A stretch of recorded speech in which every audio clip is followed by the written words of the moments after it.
سورہ فصلت الحمدللہ والصلاة والسلام علی رسولہ وعلی آلہ واصحابہ اجمعین اللہم انا نسألک الجنة وما قرب الیہ من قول وعمل ونعوذ بک من النار وما قرب الیہ من قول وعمل۔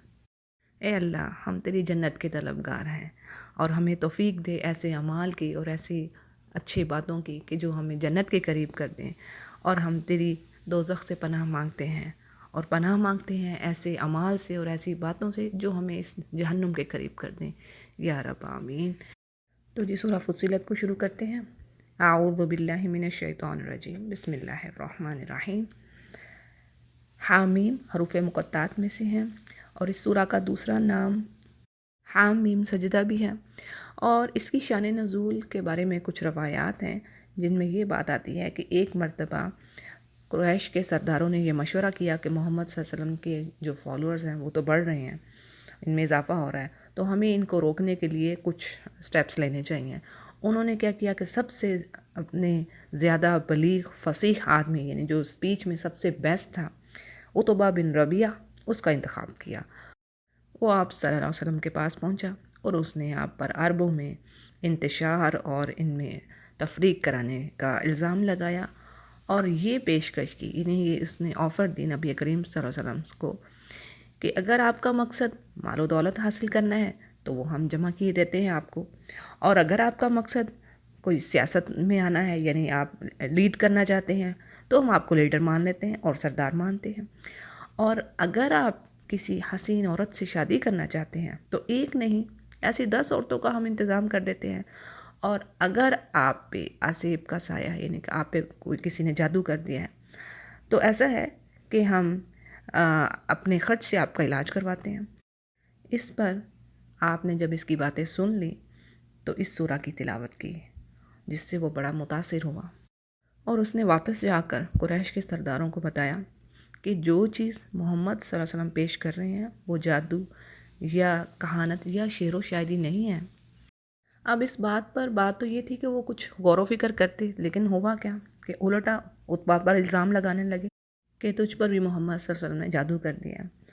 اب بات یہ ہے کہ یہ روایات اس بات کی طرف ہمیں گائیڈنس دیتی ہیں کہ قریش کا اجتماع یعنی ضرور ہوا، یعنی وہ نبی کریم صلی اللہ علیہ وسلم کے اگینسٹ سب کے سب اکٹھے ہوئے اور انہوں نے عتبہ کو بات کرنے کے لیے بھیجا، اور نبی کریم صلی اللہ علیہ وسلم نے اس صورت کا ابتدائی حصہ سنایا۔ تو جی پہلی آیت کو دیکھتے ہیں۔ حامیم حروف مقطعات میں سے ہے، تنزیل من الرحمن الرحیم، یہ اتاری ہوئی ہے بڑے مہربان رب کی طرف سے، کتاب فصلت آیاتہ قرآنا عربیا لقوم یعلمون، یعنی یہ ایسی کتاب ہے جس کی آیتیں واضح ہیں، تفصیل کے ساتھ بیان کی گئی ہیں، اور یہ بات یہ ہے کہ یہ عربی زبان میں ہے اور اس قوم کے لیے ہے جو اس کے معنی اور مفاہیم جانتی ہے۔ یعنی یہ اللہ کا فضل عظیم کہ اللہ نے عربی زبان میں اس کتاب کو بھیجا، عربوں میں سے ہی رسول بھیجا، اور تاکہ وہ انہی کی زبان میں ان کو اچھے طریقے سے اللہ کے احکامات، اللہ کے جو شرائع ہیں ان کو واضح کرے۔ اور یہ اللہ سبحانہ وتعالیٰ کا دستور رہا ہے، یعنی جب بھی کسی بستی میں اللہ نے نبی یا رسول بھیجا ہے تو وہ انہی کی زبان بولنے والا ہوتا۔ اس کی کیا ریزن؟ تاکہ وہ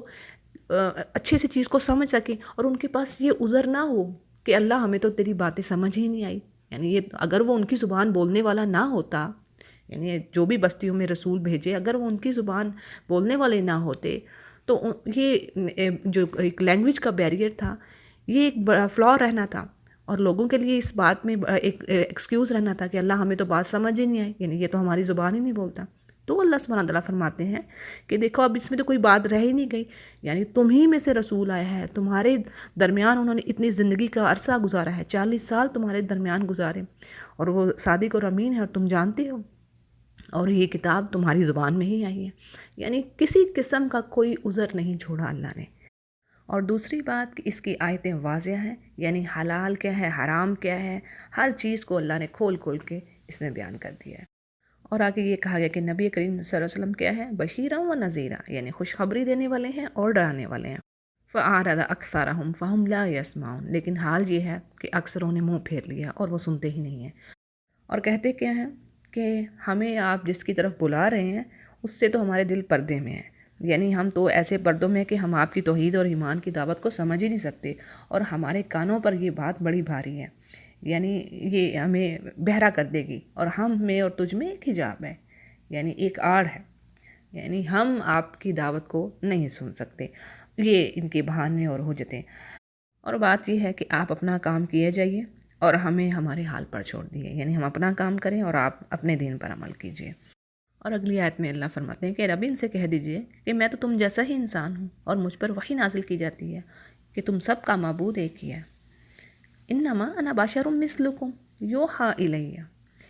یعنی یہاں دیکھیں ان آیات سے ہمیں کیا پتہ چل رہا ہے، نبی کریم صلی اللہ علیہ وسلم بشر تھے، لیکن اللہ کے برگزیدہ نبی سید الانبیاء ہیں، ان پر وحی آتی تھی،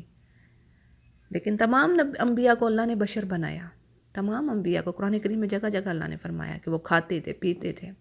انسانوں کے جیسے۔ ظاہر ہے اللہ نے فرشتے نہیں بھیجنے تھے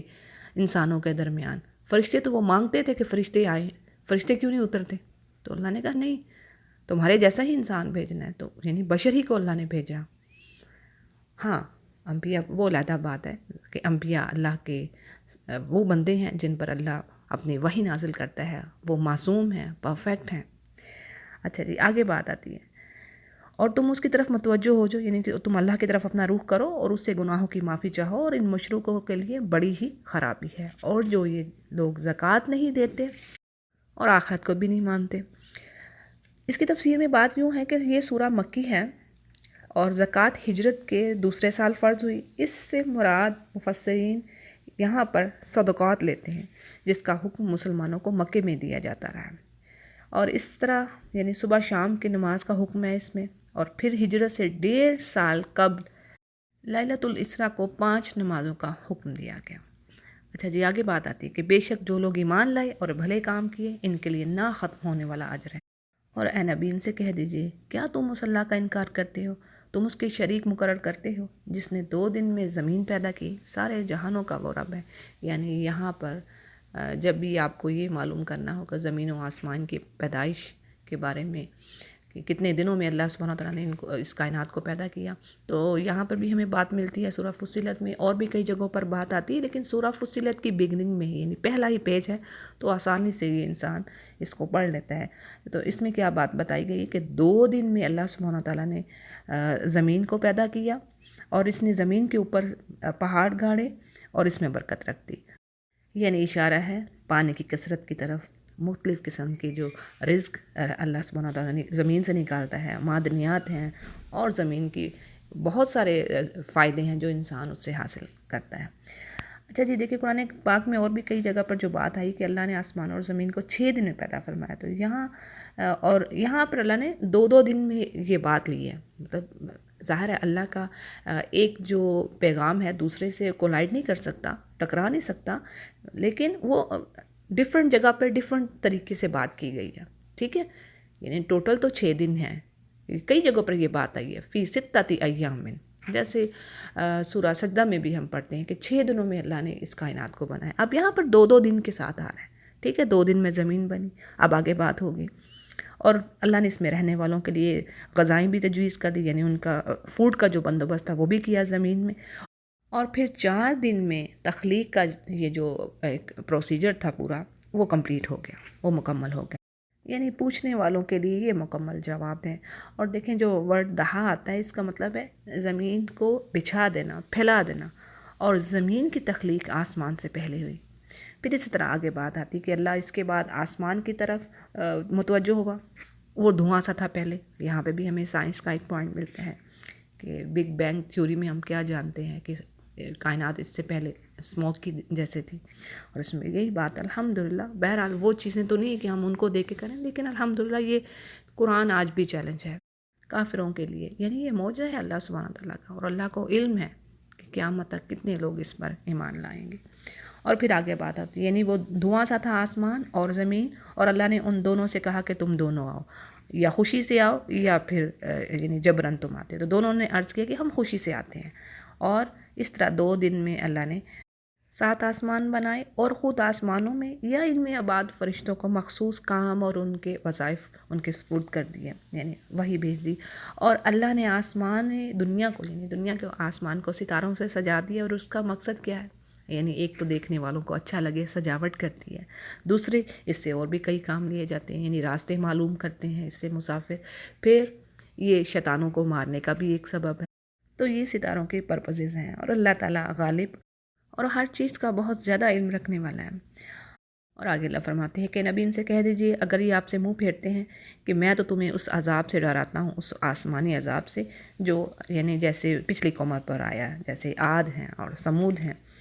ان کو کڑک کے ساتھ اللہ نے، یعنی بجلی کی کڑک سے اللہ نے ان کو ہلاک کیا، اور ان کے پاس آگے پیچھے سے پیغمبر آئے تھے، یعنی ہر قریہ میں اللہ نے پیغمبر بھیجا۔ ایسا نہیں کہ کوئی بستی رہ گئی ہو اور اس کو ہلاک کر دیا ہو اور اس میں پیغمبر نہ آیا ہو، نہیں، یہ اللہ کا دستور ہے۔ سورۃ القصص میں بات آتی ہے، اللہ فرماتے ہیں کہ اللہ کسی بستی کو ہرگز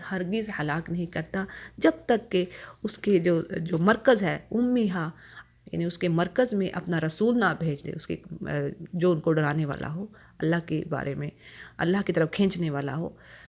تو ان عادیوں اور سمودیوں کے پاس بھی ایک پیغمبر آئے اور انہوں نے کہا تم اللہ کے سوا کسی کی بات نہ کرو، اور انہوں نے جواب دیا کہ ہمارا رب چاہتا تو فرشتوں کو بھیجتا، اور ہم تو تمہاری رسالت کے بالکل منکر ہیں، یعنی ہم نہیں تمہیں مانتے، اللہ کو بھیجنا ہی تھا تو کوئی فرشتے بھیجتے۔ وہی بات جیسے میں نے پیچھے بھی کر چکی کہ قرآن کریم میں ایک نہیں کئی جگہ پر یہی دعویٰ ان قوموں نے کیا۔ اور اب عاد نے بے وجہ زمین پر سرکشی شروع کی اور کہنے لگے کہ ہم سے زیادہ قوت والا کون ہے؟ من اشد منا قوہ۔ تو اللہ فرماتے اولم یروا ان اللہ الذی خلقہم هو اشد منہم قوہ، یہ کیا دیکھتے نہیں ہیں کہ جس نے ان کو پیدا کیا ہے، ظاہر ہے ان کو پیدا کرنے والا ان سے زیادہ شدید ہوگا، ان سے زیادہ قوت والا ہوگا نا، انہوں نے اپنی تخلیق خود تو نہیں کر لی، اور آخر تک ہماری آیتوں کا انکار ہی کرتے رہے، یعنی ہمارے معجزات کو جو ہمارے پیغمبر لے کر آئے جھٹلاتے ہی رہے، اور پھر بالآخر ہم نے ان پر ایک تیز و تند آندھی منحوس دنوں میں بھیج دی کہ انہیں دنیا کے عذاب میں ذلت کا مزہ چکھائیں، اور یقین مانو کہ آخرت کا عذاب اس سے بھی زیادہ بڑھ کر ہے اور وہ مدد نہیں کیے جائیں گے۔ یعنی سرسر کا یہاں پر جو معنی ہے وہ یہ کہ آواز، یعنی ایسی سخت ہوا جس میں سخت آواز تھی، شدید تیز آواز تھی، نہایت تیز و تند ہوا تھی، اور بعض کہتے ہیں کہ یہ سر جس کے معنی ٹھنڈک کے ہیں، یعنی ایسے پالے والی ٹھنڈک والی ہوا تھی جس نے انہیں آگ کی طرح جلا دیا، اور یہ ہوا 7 راتیں اور 8 دن مسلسل چلتی رہی۔ اور پیچھے بھی ہم پڑھ چکے نا کہ یہ قوم عاد کیسی قوم تھی؟ دنیا کی مضبوط ترین اور قوی ترین قوم تھی۔ سورۃ الفجر میں بھی اللہ نے فرمایا کہ ان کے مثل، یعنی ان کے جیسے کوئی دوسری قوم اللہ نے پیدا ہی نہیں کی تھی، یہ اتنے مضبوط اور طاقتور تھے۔ اور تبھی تو وہ یہاں پر کہہ رہے ہیں کہ ہم سے بڑھ کر قوت والا کون ہے، لیکن ہوا کیا انجام ان کا، یعنی جب وہ تیز ہوا ان پر مسلط رہی 7 راتیں اور 8 دن، اور کیا کرتی تھی وہ ہوا؟ ہر آدمی کو اٹھا کر فضا میں ہوا میں بلند کرتی، اور پھر زور سے سر کے بالے نے زمین پر پٹکتی، جس سے ان کا دماغ پھٹ جاتا اور ٹوٹ جاتا، اور وہ بغیر سر کے ان کے جو لاشیں تھے وہ زمین پر اس طرح پڑے ہوئے گویا کھجور کے کھوکھلے تنے ہیں۔ نستغفر اللہ نستغفر اللہ۔ اور ان کا رہنا سہنا کیسا تھا؟ یعنی پہاڑوں غاروں میں بڑی بڑی مضبوط عمارتیں بناتے، اور پینے کے لیے گہرے انہوں نے کنویں کھود رکھے تھے، باغات کی کثرت تھی، لیکن جب اللہ کا عذاب آیا تو کچھ بھی کام نہ آیا، اور صفحہ ہستی سے مٹ کر رہ گئے۔ اور آگے ثمود کی بات آتی ہے کہ اللہ نے ان کی طرف بھی رہنما بھیجے، یعنی پیغمبر آئے، اور انہوں نے ہدایت پر اندھے پن کو ترجیح دی، یعنی انہوں نے بھی اسی طرح مخالفت کی جیسے کہ پچھلی قوموں نے کی، اور اس پر انہیں ذلت کے عذاب یعنی کڑک نے آ پکڑا، اور ان کا انجام بھی وہی ہوا جو قوم عاد کا ہوگا۔ اس قوم کے بارے میں کچھ ڈیٹیل یوں ہے کہ یہ قوم تبوک اور مدینہ کے درمیان مدائن صالح میں رہتی تھی، اور یہ قوم عاد کے بعد ہوئی، اور صالح علیہ السلام کو ثمود کا بھائی کا ہے کیونکہ وہ انہی کے خاندان اور قبیلے کے ایک فرد تھے۔ اور ان میں کیا صلاحیتیں اللہ نے پیدا کر رکھی تھی کہ یہ مکانات تعمیر کرتے، خوراک کے لیے کاشتکاری کرتے، یعنی اللہ سبحانہ وتعالیٰ نے ان کو بھی دنیا کا نفع، دنیا کی مال و دولت میں فراوانی دے رکھی تھی۔ اور صالح علیہ السلام نے جب ان کو اللہ کی طرف پکارا، توحید کی دعوت دی، تو انہوں نے اس بات پہ انکار کیا، اور پھر یہ کہا کہ ان کو کوئی معجزہ دکھایا جائے، اور پھر ان کے کہنے پر اللہ سبحانہ وتعالیٰ نے ایک اونٹنی چٹان سے نکالی، اور اسی لیے اس کو ناقۃ اللہ کہا جاتا ہے۔ اور پھر کیا ہوا کہ ان اونٹنی کے بارے میں یہ حکم آ گیا کہ ایک دن وہ پانی پیے گی، کیونکہ وہ اللہ کی اونٹنی تھی، وہ معجزاتی اونٹنی تھی، اور ایک دن یعنی ان بستی کے جانوروں کے لیے مقرر کر دیا گیا۔ اور صالح علیہ السلام نے ان سے کہہ دیا کہ کسی نے بھی اونٹنی کو تکلیف پہنچانے کی سوچ سے چھونا نہیں، یعنی اس کو تکلیف نہیں پہنچانی۔ لیکن کچھ عرصہ کے بعد انہوں نے اسے قتل کرنے کا منصوبہ بنا لیا، اور قوم کے برے آدمیوں نے مل کر اس کی کونچیں کاٹ ڈالی اور اس کے ہاتھ اور پیروں کو زخمی کر دیا، جس سے وہ بیٹھ گئی اور پھر اسے قتل کر دیا۔ اور اس کے بعد صالح علیہ السلام نے اپنی قوم سے کہا کہ میں تمہیں صرف 3 دن کی مہلت دیتا ہوں، چوتھے دن تمہاری ہلاکت ہے، یعنی چوتھے دن تم پر عذاب آ جائے گا۔ اور اس کے بعد ہوا کیا، یعنی جب واقعی عذاب کی علامتیں شروع ہو گئیں تو پھر ان کی طرف سے اظہار ندامت ہونے لگا، افسوس کرنے لگے، لیکن عذاب کی علامات دیکھ لینے کے بعد اب ان کی توبہ کا کوئی فائدہ نہیں تھا، اور ان پر عذاب اس طرح آیا کہ نیچے زمین پر شدید زلزلہ آیا، اور اوپر سے سخت چنگاڑ، سخت کڑک جو ہے اس نے ان کو پکڑا، اور سب کے سب یہ مارے گئے، سوائے ان کے جو ایمان والے تھے اور متقی تھے، یعنی اللہ کا تقوی رکھنے والے تھے، اللہ نے انہیں بچا لیا۔ تو یہ تھی تفصیل ان 2 بڑی قوموں کی جن کی تباہی ہوئی۔ اور بات آگے ہو رہی ہے کہ یاد کیجیے گا وہ وقت جب اللہ کے دشمنوں کو جہنم کے فرشتے جمع کر کے لائیں گے، اور یہاں تک کہ جب بالکل وہ جہنم کے پاس آ جائیں گے تو ان پر ان کے کان اور ان کی آنکھیں اور ان کی کھالیں ان کے اعمال کی گواہی دیں گی۔ اور دیکھیں پیچھے بھی میں آپ کو کئی جگہ پر یہ بتا چکی ہوں نا، پورے قرآن کریم میں کئی جگہ پر یہ بات آئی ہے، سورہ یاسین میں بھی ہم نے پڑھی کہ کیا ہوگا اس دن، ان کے منہ پر مہر لگا دی جائے گی اور صرف ان کے اعضاء بولیں گے، ان کے جو باڈی پارٹس ہیں وہ گواہی دیں گے کہ یہ فلاں فلاں جگہ پر فلاں فلاں کام کرتے رہے۔ اور اس پر یہ جہنمی اپنے کھالوں سے کہیں گے کہ تم ہمارے ہی خلاف گواہی دے رہے ہو، تو وہ جواب دیں گے کہ ہمیں اس اللہ نے بولنے کی قوت دی ہے جس نے ہر چیز کو بولنے کی طاقت دی ہے، اور وہی تو ہے جس نے تمہیں پہلی مرتبہ پیدا کیا، اور پھر تم اسی کی طرف واپس جاؤ گے۔ اور بات تو یہ ہے کہ تم اپنی بدعمالیاں اس وجہ سے چھپاتے ہی نہ تھے کہ تم پر تمہارے کان اور تمہاری آنکھیں اور تمہاری کھالیں بھی گواہی دیں گی، اور یہ تم سمجھتے رہے کہ تم جو بھی کر رہے ہو ان میں سے بہت سے اعمال سے اللہ باخبر ہی نہیں، اللہ کو تو معلوم ہی نہیں ہے۔ یعنی بات یہ کہ تمہیں اس بات کا خوف ہی نہیں تھا کہ تمہارے یہ جو اعضاء ہیں، جو باڈی پارٹس ہیں، یہ خود تمہارے خلاف گواہی دے دیں گے اس دن۔ یہ یعنی آج بھی لیکن اس کو جو قرآن کو نہیں جانتا، جسے قرآن نہیں پڑھا، اگرچہ اس میں مسلمان بھی آتے ہیں، یعنی کافر تو ہیں ہی، لیکن وہ مسلمان جو قرآن کو جانتا نہیں تو وہ بھی اس چیز سے بے خبر ہے اور بے خوف ہے کہ اس کے اعضاء اس کے خلاف گواہی دیں گے۔ اور بات تو یہ ہے کہ انسانوں کی اس بدگمانی نے جو انہوں نے اپنے رب کے ساتھ کر رکھی تھی، نہ صرف ہلاک کیا بلکہ وہ خسارہ پانے والوں میں سے ہوئے۔ اور آگے اللہ فرماتے ہیں کہ اگر یہ صبر کریں تو ان کا ٹھکانہ پھر بھی جہنم ہے، اور اگر یہ معافی کے طلبگار ہیں تو یہ معاف نہیں کیے جائیں گے۔ اور ہم نے ان کے کچھ ہم نشکی مقرر کر رکھے ہیں جنہوں نے ان کے اگلے پچھلے اعمال بڑے خوبصورت بنا دیے ان کی نگاہوں میں، یعنی شیطان نے بڑے سجا دیے، ان کے برے اعمال ان کو بڑے اچھے لگ رہے ہوتے ہیں، وہ کہتے ہیں یہ ٹھیک ہے، اور جو نیک اعمال کرنے والا ہوتا ہے وہ ان کو بیوقوف نظر آتا ہے، یہ تو بیوقوف ہے، یہ پتہ نہیں کس طرف جا رہے ہیں، یہ اپنے قرض پر منافع نہیں لیتے، سود نہیں لیتے، شراب نہیں پیتے، تو یہ تو بیوقوف ہیں، یہ کس طرف جا رہے ہیں۔ اور بات یہ ہے کہ ان کے حق میں وہی چیز ہوئی، یعنی جو پہلے لوگوں کی سنت تھی، جنہوں نے اللہ کے فرمان کو نہ مانا،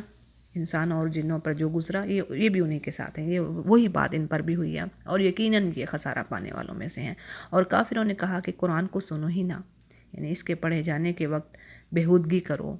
شور شرابہ کرو، اور ہو سکتا ہے کہ تم غالب آ جاؤ، یعنی ہو سکتا ہے کہ محمد صلی اللہ علیہ وسلم جب قرآن کی تلاوت کرتے ہیں تو تمہارے شور شرابہ کرنے سے دوسرے لوگ متاثر ہوں، وہ قرآن کو سنو ہی نہ اور تم غالب رہو۔ اور یقیناً اللہ فرماتے ہیں کہ ان کافروں کو ہم سخت عذاب کا مزہ چکھائیں گے اور انہیں ان کے بدترین اعمال کا بدلہ ضرور دیں گے۔ اور یہ جو اللہ کے دشمن ہیں ان کی سزا تو یہی ہے کہ یہ دوزخ کی آگ میں ہمیشہ رہیں، اور یہ بدلہ ہے ہماری آیتوں سے انکار کرنے کا، یعنی اللہ نے جو معجزات، جو پروف اپنے پروفٹس کو دیے، ان سب کے یہ انکاری رہے۔ اور پھر یہ جہنم میں اللہ سے کہیں گے کہ اے ہمارے رب، ہمیں وہ جن اور انسان دکھا دے، یعنی وہ دونوں فریق دکھا دے جنہوں نے ہمیں گمراہ کیا، تاکہ ہم انہیں اپنے قدموں کے نیچے رون دیں اور سب سے نیچے کر دیں۔ یعنی وہی چیز جو قرآن کریم میں پیچھے بھی ہم پڑھ چکے ہیں، یعنی جو تکبر کرنے والے ہیں، یعنی جن لیڈروں کو انہوں نے مانا، اور پیچھے جو کمزور لوگ ہیں وہ کہیں گے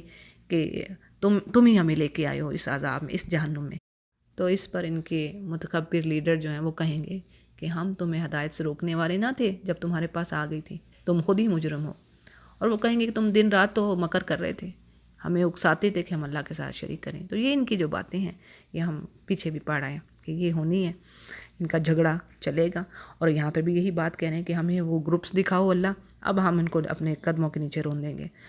اب اس پیج سے آیات کا جو مضمون ہے وہ بدل رہا ہے، یعنی ٹاپک اور ہے. یہاں پر کیا بات ہو رہی ہے کہ اللہ فرماتے ہیں کہ جن لوگوں نے یہ کہا کہ ہمارا رب اللہ ہے اور وہ پھر اس پر قائم رہے، ان کے پاس فرشتے آتے ہیں. دیکھیں یہ بڑی اہم بات ہے. ان الذین قالوا ربنا اللہ ثم استقاموا، اس میں کیا بات سمجھنے کو ہے؟ دیکھیں ایز اے مسلم ہم لوگ مطلب اپنے آپ کو دیکھیں تو ہوتا یہ کہ ہمیں ایک تو دین ہمیں ملا ہے پلیٹ میں رکھ کے، یعنی ہم بائی برتھ مسلم ہیں، لیکن یہ بات ہے کہ ایمان جو سچا ایمان ہے اس کیا ہمیں پتہ ہی نہیں ہے، اس کا ہمیں علم ہی نہیں ہے کہ وہ ہے کیا ہے. جیسے سورۃ الحجرات میں اللہ نے فرما دیا کہ تمہیں پتہ ہے سچے مومن کون سے ہیں. یعنی ہم دعویٰ کرتے ہیں، ہم کلیم کرتے ہیں کہ ہم مومن ہیں، لیکن ہمیں سچے ایمان کی کہاں تک تہ میں ہم پہنچے ہیں یہ ہمیں نہیں پتہ. اور سچا ایمان کیا ہے؟ اللہ نے فرما دیا ہے کہ وہ میرے نیک بندے جو اللہ پر ایمان رکھتے ہیں، رسول پر ایمان رکھتے ہیں، اور پھر کسی شک شبہ میں نہیں رہتے، پھر وہ اللہ کی راہ میں سٹرگل کرتے ہیں اپنے مال سے، اپنی جان سے. تو کیا ہم یہ سب کام کر رہے ہیں اور پھر کسی شک شبہ میں نہیں ہیں؟ تو یہ ہے ایمان جو کہ ہم نہیں جانتے، ہمیں نہیں پتہ ہمارے تک وہ ایمان. ہم رب کریم سے دعا کرتے ہیں اللہ ہمیں وہ ایمان کی چاشنی نصیب فرما، وہ مٹھاس دے، ایسا ایمان جو تیرے انبیاء کا ایمان ہو. تو بات اس آیت میں سمجھنے کی یہ ہے کہ اللہ فرماتے ہیں کہ میرے وہ بندے جو یہ کہہ رہے ہیں کہ ہم تجھ پہ ایمان لے آئے اللہ، اب وہ اس پہ پھر جم گئے ہیں. یعنی بہت سارے لوگ ہیں جن کو پتہ چل جاتا ہے کہ ہاں یہ اللہ نے کیا ہے، نہیں یہ تو اس ہستی نے کیا، یہ میرے بس کا کام نہیں تھا، یہ میری عقل سے اوپر کا اور میری طاقت سے اوپر کی چیز ہے، یہ میرے رب کا ہی کام ہے، ہاں یہ اس ہستی کا کام ہے. لیکن کیا ہوتا ہے کہ پھر اب وہ اس پہ اس کا دل جمتا نہیں ہے، یعنی وہ استقامت نہیں پکڑتا. مثال کے طور پر سمجھنے کے لیے ہمیں یہ بات ہے کہ کچھ کام جیسے آپ کے لیے خواتین کچھ ایسی ہیں، جیسے ہم سمپل مثال سے دیکھیں، نماز پڑھ رہی ہوتی ہیں، ٹھیک ہے نماز پڑھی جا رہی ہے، اچھے کام ہو رہے ہیں، لیکن کیا ہے جب گھر سے باہر نکلیں گی حجاب نہیں کریں گی. صحیح ایسا ہے نا؟ تو اس کا مطلب کیا ہے؟ یعنی وہ سمجھتے ہیں کہ ہاں ہمارا رب تو ایک ہی ہے، وہی ہمارا رب ہے، ہم اسی کی عبادت کر رہے ہیں، لیکن دل پھر اس پہ انہوں نے استقامت نہیں پکڑتا، اس پہ جمتے نہیں ہیں، اس کے پھر سارے اس کے احکامات نہیں لیتے. یعنی کچھ چیزوں کو ہم پکڑ رہے ہیں، جیسے سورۃ البقرہ میں اللہ نے کہہ دیا کہ تم بعض چیزوں کو پکڑتے ہو، یعنی بعض پہ ہم نے عمل کر لیا، جس میں آسانی لگی عمل کر لیا، اور بعض پہ عمل نہیں کر رہے. کیوں بھائی؟ تو اس پہ کیا جزا ہے؟ اللہ نے تو کہہ دیا نا ان کے لیے، یہودیوں کے لیے، تو ہم ان سے وہ بھی اپنے آپ کو چوزن سمجھتے تھے، تو ہم بھی اپنے آپ کو یہ نہ سمجھیں نا. یعنی ان کے لیے اللہ نے کہا کہ تم اگر یہ کام کرو گے، کچھ کو مانو گے کچھ کو چھوڑو گے، تو تمہارے لیے دنیا میں رسوائی ہے. تو آج ہم بھی یہی کر رہے ہیں نا. تو بات یہ ہے کہ اگرچہ ہم کہہ رہے ہیں مسلمان ہیں، لیکن ہمارا دل ٹھکنا چاہیے، استقامت پکڑنی چاہیے، ہمیں پورے طریقے سے جمنا چاہیے پھر اس چیز پر. وہ کام ہم نہیں کر رہے، یہ اللہ کو مطلوب ہے. تو ہمیں کیا کرنا ہے کہ جہاں جہاں جس جس دائرے میں ہم کمزور ہیں، ہمیں ان چیزوں کو پکڑنا، یعنی کہ دل میں یہ جذبہ، یہ ایمان جما لیں کہ جو میرے رب نے حکم دیا ہے اس پر میں نے عمل کرنا ہے، اور اس میں میرے لیے فلاح ہے، اس میں خیر ہے. یہ ہے استقامت. اور کسی کو اگر یہ حاصل نہیں ہو رہی تو یہ ہے اصل پریشانی کی بات. یعنی ایمان کے دعوے دار تو بہت ہیں، لیکن استقامت اللہ سے مانگنی ہے. تو پھر بات یہ ہے کہ جو ایسے لوگ ہوتے ہیں ان پر فرشتے اترتے ہیں، اور وہ کیا کہتے ہیں فرشتے کہ تم کچھ بھی غم نہ کرو، نہ خوف کھاؤ، بلکہ تمہیں ہم اس جنت کی بشارت دیتے ہیں، خوشخبری سناتے ہیں جس کا تم سے وعدہ کیا گیا ہے. اور بات تو یہ ہے کہ ہم دنیا کی زندگی میں بھی تمہارے ساتھی تھے اور آخرت میں بھی رہیں گے. یعنی یہ فرشتے کہہ رہے ہیں ان مومنوں سے، اور جس چیز کو تمہارا جی چاہے گا تم جنت میں سے پاؤ گے.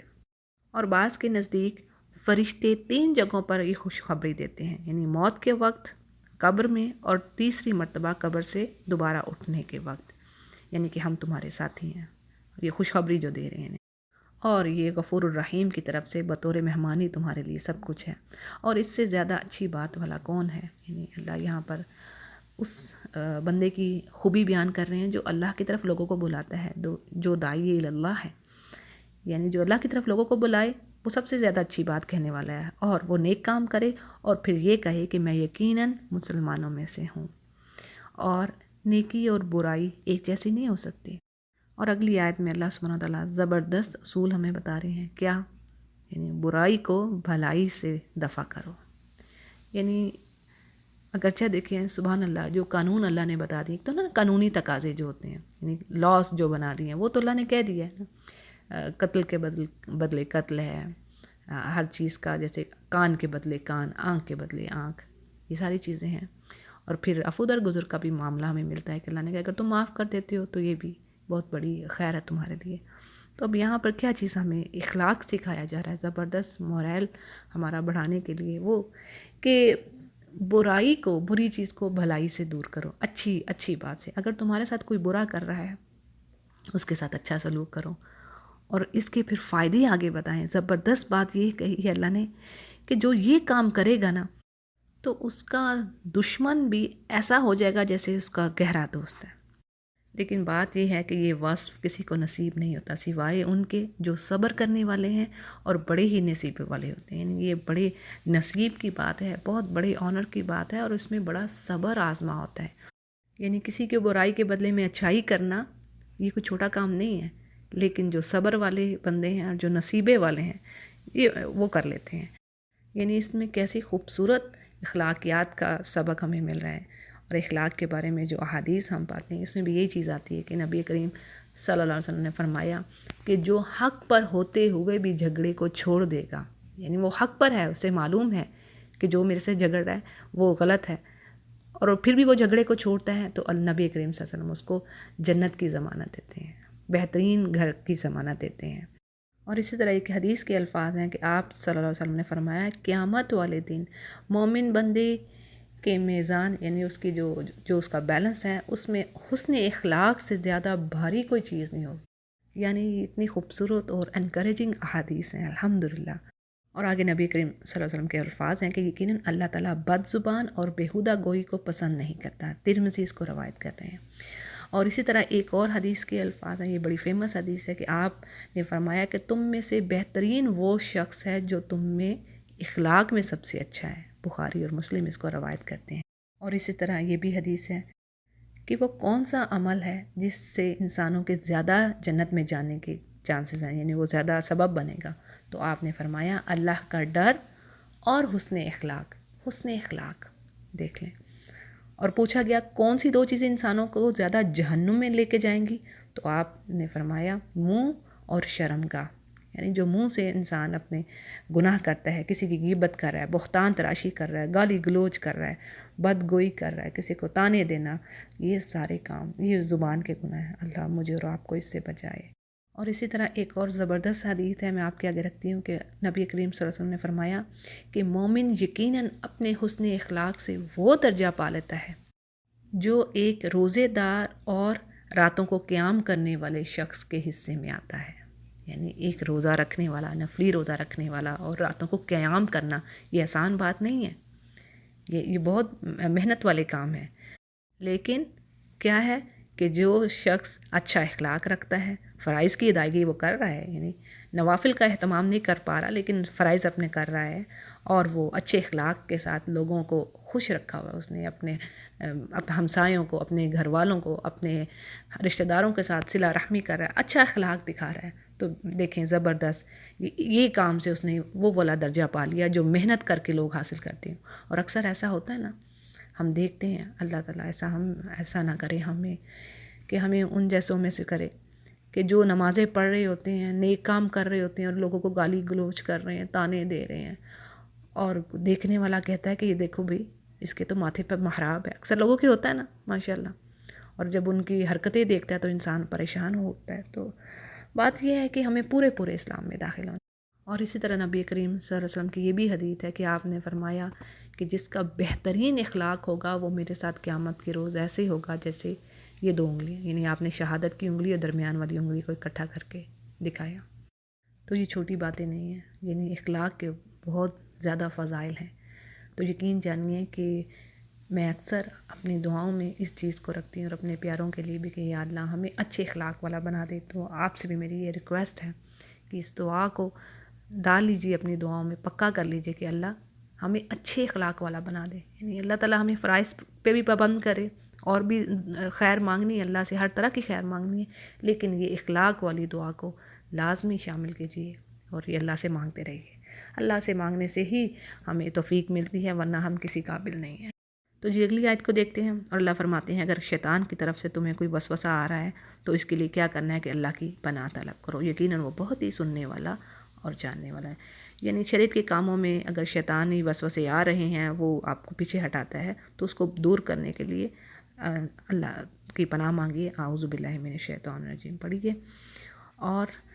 دن اور رات اور سورج و چاند کے آنے جانے میں اللہ کی نشانیاں ہیں، اور بات یہ ہے کہ مشرکوں سے کہا جا رہا ہے کہ دیکھو تم سورج کو سجدہ نہ کرو نہ چاند کو، بلکہ سجدہ تو اس کو کرو جس نے ان دونوں کو بنایا ہے، جو ان دونوں کا رب ہے۔ اور اگر یہ کافر غرور کرتے ہیں اس بات پر، تو آپ کے رب کے پاس یعنی جو فرشتے ہیں دن رات اس کی تسبیح بیان کر رہے ہیں، اور وہ کسی وقت بھی تھکتے نہیں ہیں، اکتاتے نہیں ہیں۔ اور یہ اللہ کی نشانیوں میں سے ایک بات یہ بھی ہے کہ آپ زمین کو خشک اور قحط زدہ یعنی مردہ حالت میں دیکھتے ہیں، اور پھر جب ہم اس پر اپنی بارش برساتے ہیں تو وہ پھر سے لہلہانے لگتی ہے اور پھر سے زندہ ہو جاتی ہے۔ تو جس نے اسے زندہ کیا یقیناً وہ مردوں کو بھی زندہ کرے گا، بے شک وہ ہر چیز پر قادر ہے۔ اور دیکھیں یہ طریقہ کار قرآن کریم میں کئی جگہ پر اللہ نے فرما دی ہے، یعنی ہمیں اللہ بتا رہے ہیں کہ یہ اسی طریقے سے ہوگا، یعنی تم مردوں کو تو اللہ کھڑا کرے گا جیسے مردہ زمین پر بارش پڑی اور زمین زندہ ہوئی۔ تو اسی طرح قرآن کریم میں کئی جگہ پر یہ بات آئی ہے، کذالک تخرجون، اسی طرح تمہارا بھی خروج ہے، یعنی کھڑا ہونا۔ اور جو لوگ ہماری آیتوں میں عیب ڈھونڈتے ہیں، یعنی ان کو جھٹلاتے ہیں، تکذیب کرتے ہیں، اور ابن عباس رضی اللہ عنہما نے یہ معنی بھی لیے ہیں کہ ان سے مراد وہ باطل فرقے یعنی وہ سیکٹس، ایسے لوگ جو کہ اللہ کی آیتوں کو غلط معنی پہناتے ہیں، یعنی وہ غلط طریقے سے ان میں تحریف کرتے ہیں۔ اگلی آیت میں مومن اور کافر کے درمیان پھر کمپیریزن کیا جا رہا ہے کہ ایک وہ ہے جو قیامت کے روز امن و امان کے ساتھ آ رہا ہے، اور ایک وہ ہے کہ جو آگ میں ڈالا جائے گا۔ تو کیا یہ دونوں برابر ہو سکتے ہیں، یعنی کیا یہ دونوں ایک جیسے ہو سکتے ہیں؟ تو بات یہ ہے کہ تم جو عمل کرنا چاہتے ہو کرو، اعملوا ما شئتم، جو تمہاری مرضی آ رہی ہے کرو۔ ظاہر ہے اللہ نے جبر ہی نہیں کیا دین کے معاملے میں، انہ بما تعملون بصیر، وہ دیکھ رہا ہے جو تم کر رہے ہو۔ ان الذین کفروا، بے شک وہ لوگ جو کفر کرتے ہیں اللہ کے ذکر کے ساتھ، لما جاءہم، جب ان کے پاس آ گیا، اور بے شک وَإِنَّهُ لَكِتَابٌ عزیز، یہ بڑی باوقت عظمت والی کتاب ہے۔ اور حقیقت تو یہ ہے کہ اس کے پاس باطل اور جھوٹ پھٹک ہی نہیں سکتا، نہ آگے سے نہ پیچھے سے، اور جو اس میں احکامات نازل کیے ہیں وہ اللہ رب العزت خوبیوں والے رب کی طرف سے ہیں۔ یعنی یہاں پر مفہوم کیا آ رہا ہے کہ یہ ہر طرح سے محفوظ ہے، قرآن کریم کا جو متن ہے وہ ہر طرح سے محفوظ ہے۔ دیکھیں پچھلی کتابوں کو ہم کیا پڑھتے ہیں کہ ان کے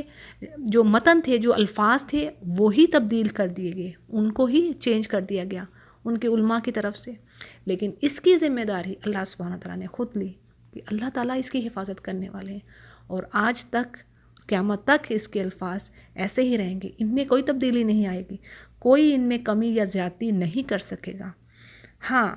یہ دوسری بات ہے کہ کوئی پھر ان کی تفسیر میں اپنے مطلب کے معنی پہنا دے، ٹھیک ہے، یہ بات سمجھے، الفاظ تو ہرگز نہیں کوئی بدل سکتا، وہ جو کہ تو ہیں، کیونکہ اللہ نے ذمہ داری لی ہوئی ہے۔ انسانوں کے بس میں ہوتا تو پتہ نہیں اس میں بھی کیا کرتے، لیکن بات یہ ہے کہ حفاظت کرنے والی وہ خود بابرکت ذات ہے، اور قرآن کریم سوائے رحمت کے کسی چیز سے بھرا ہوا نہیں ہے۔ یہ قرآن کریم میں اللہ نے فرمایا، یعنی اس میں سراسر رحمت ہے انسانوں کے لیے۔ اور نبی کریم صلی اللہ علیہ وسلم کو یہاں پر تسلی دی جا رہی ہے کہ آپ سے یہ وہی بات کہہ رہے ہیں جو آپ سے پہلے کے رسولوں کو بھی کہی گئی ہے، یعنی ان کی قوموں نے بھی یہی کچھ کیا، اپنے رسولوں کو جھٹلایا اور انہیں شاعر اور جادوگر اور اس طرح کی باتیں کہیں، اور یقیناً آپ کا رب معافی دینے والا اور دردناک عذاب دینے والا، یعنی دونوں کام ہی اللہ کرنے والا ہے۔ اور اگر ہم اسے عجمی زبان میں قرآن بنا کر لاتے، یعنی کہ یہ عربی زبان میں نہ ہوتا، تو اس کی یہ تو یہ کہنے لگتے کہ آیتیں صاف صاف تو بیان ہی نہیں ہوئی، وہی بات جو سب سے پہلے ہم نے سورہ فصلت کی بگننگ میں کی کہ اللہ نے انہی کی زبان بولنے والا رسول بھیج کر ان پر فضل کیا، یہ رحمت اللہ کی۔ اور یہ بھی بہانہ کرتے کہ یہ کیا ہے کہ رسول تو عربی ہے اور کتاب اجمی ہے، یعنی یہ ساری اللہ نے دلیلیں دی ہیں کہ اگر ہم عربی زبان میں قرآن نہ نازل کرتے ان کے اوپر تو پھر انہوں نے یہ بہانے بنانے تھے۔ اور آپ کہہ دیں کہ یہ تو ایمان والوں کے لیے ہدایت ہے اور شفا ہے، اور جو ایمان نہیں لاتے ان کے کانوں میں کیا ہے کہ بہرا پن اور بوجھ ہے، اور یہ اندھے ہیں اس چیز سے، اور یہ وہ لوگ ہیں جو کسی دور کی جگہ سے پکارے چلے جا رہے ہیں، یعنی ان کو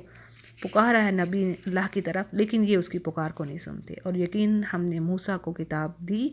سو ان میں بھی لوگوں نے اختلاف کیا، یعنی ان کی قوم نے، ان میں بھی سیکٹس ہوئے، یعنی یہ امتوں کی پرانی عادت چلتی آ رہی ہے کہ پیغمبروں کی نازل کی ہوئی کتابوں میں اختلاف کرتے ہیں اور ان پر طعن تشنیع بھی کرتے ہیں۔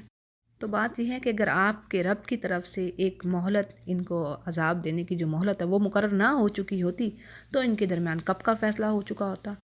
اور حقیقت تو یہ ہے کہ ان کا انکار عقل اور بصیرت کے اوپر نہیں ہے، یعنی اس کی بیس پر نہیں ہے، بلکہ یہ محض شک کی وجہ سے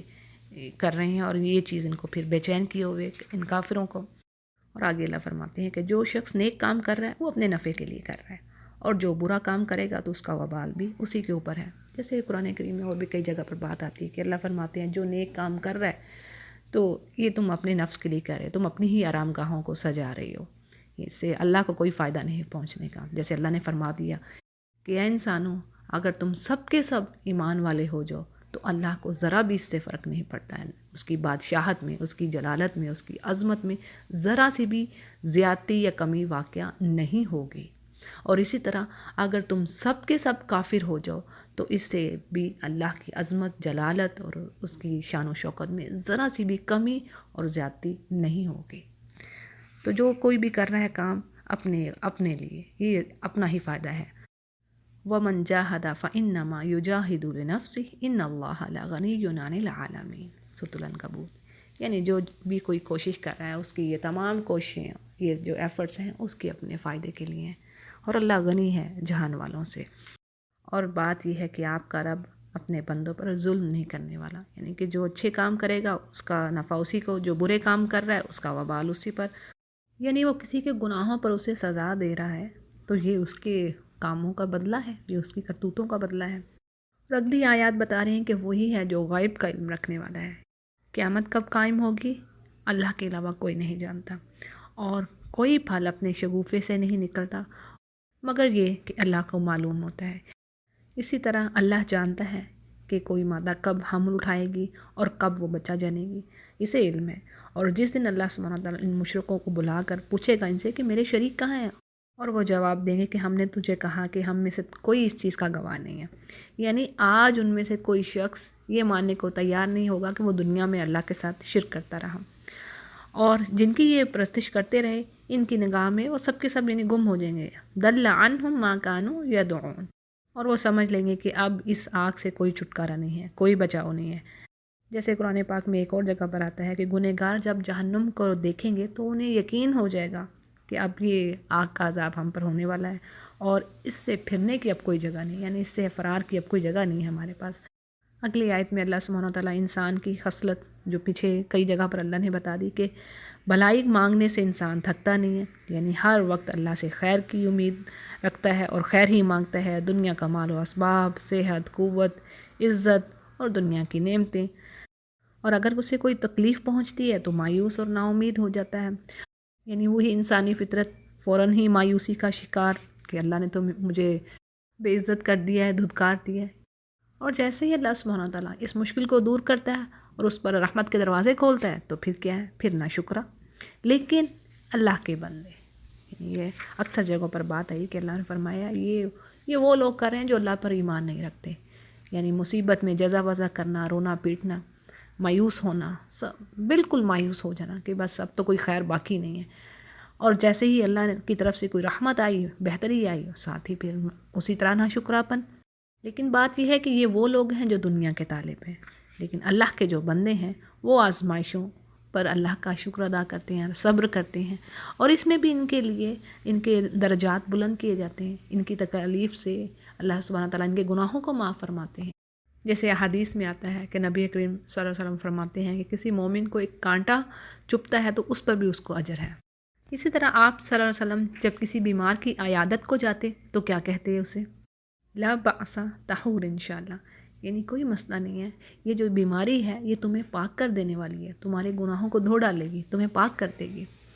اور اسی طرح ہمیں یہ بھی پتہ چلتا ہے حدیث کے الفاظ سے کہ قیامت کے روز اللہ کے وہ بندے جنہوں نے زمین پر مشکلات پر صبر کیا ہوگا، ان کو اللہ ایسی نعمتوں سے نوازے گا، اور جب وہ ان نعمتوں کو، اس اجر عظیم کو دیکھیں گے جو اللہ نے انہیں دیا، تو وہ کہیں گے کہ اے کاش زندگی میں ہماری کھالیں کینچی سے کاٹ دی جاتی، یعنی اتنا اجر دیکھ کے وہ کہیں گے کہ کاش ایسا ہو جاتا، ہمیں کیا پتہ تھا کہ تکالیف پہ اللہ نے ہمیں اتنا اجر دینا ہے۔ اور اسی طرح یہ بھی حدیث کے الفاظ ہیں کہ جب اللہ کے بندوں میں سے کسی بندے کا بچہ فوت ہو جاتا ہے تو اللہ سبحانہ تعالیٰ فرشتوں سے کہتے ہیں کہ تم نے میرے بندے کے دل کا پھل لیا ہے، اور اللہ فرشتوں سے پوچھتے ہیں کہ اس تکلیف پر میرے بندے نے کیا کہا، تو فرشتے کہتے ہیں کہ تیرے بندے نے کہا انا للہ و انا الیہ راجعون، تو اللہ فرماتے ہیں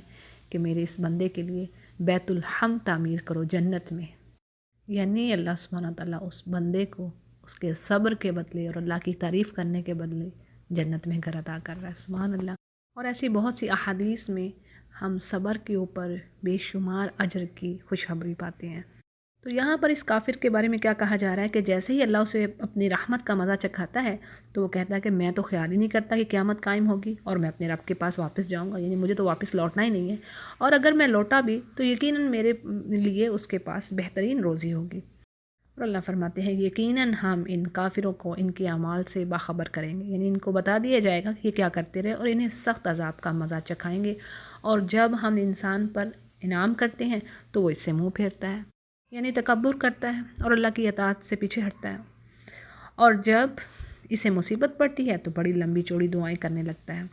تو آپ کہہ دیجئے کہ بھلا یہ تو بتاؤ، اگر یہ قرآن اللہ کی طرف سے آیا ہوا ہو اور پھر تم اسے نہیں مان رہے تو اس سے بڑھ کر سخت گمراہی میں کون ہوگا، یعنی تم خام خواہ مخالفت میں آگے بڑھتے چلے جا رہے ہو، اور ان قریب ہم تمہیں اپنی نشانیاں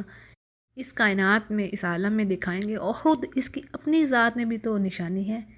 یعنی اللہ فرماتے ہیں کہ ہم ان کافروں کو لازمی اپنی نشانیاں دکھائیں گے، یہاں تک کہ انہیں واضح ہو جائے گا کہ یہ واقعی حق بات ہے۔ بات یہی ہے، یہ جو قرآن کریم کہہ رہا ہے کہ کافروں کو بھی واضح ہو جاتا ہے کہ ہاں یہ کرنے والی ہستی کوئی ایک ہی ہے، ہاں یہ وہی ہستی ہے،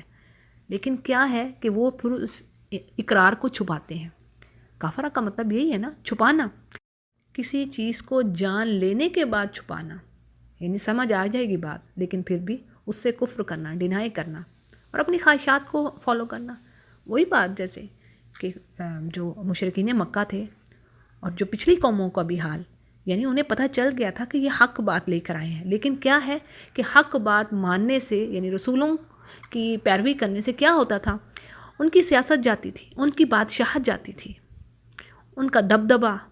دنیا جاتی تھی۔ تو بات یہ ہے کہ اللہ سبحانہ تعالیٰ نے ان کے پاس کوئی عذر نہیں چھوڑنا قیامت کے روز، یعنی یہ نہیں کہہ سکیں گے کہ اللہ ہمیں تو یہ چیز نہیں ملی اور ہمیں پتہ نہ چلا، ہم پر تو چیزیں ظاہر ہی نہیں ہو رہی تھی۔ تو اللہ نے اپنی نشانیاں، اپنے پیغمبر، اپنے معجزات بھیجے، اور یہ قرآن کریم آج کا معجزہ، آج کے اس وقت کا، قیامت تک کا یہ معجزہ۔ اور آگے اللہ فرماتے ہیں کہ کیا آپ کے رب کا ہر چیز سے واقف ہونا کافی نہیں ہے،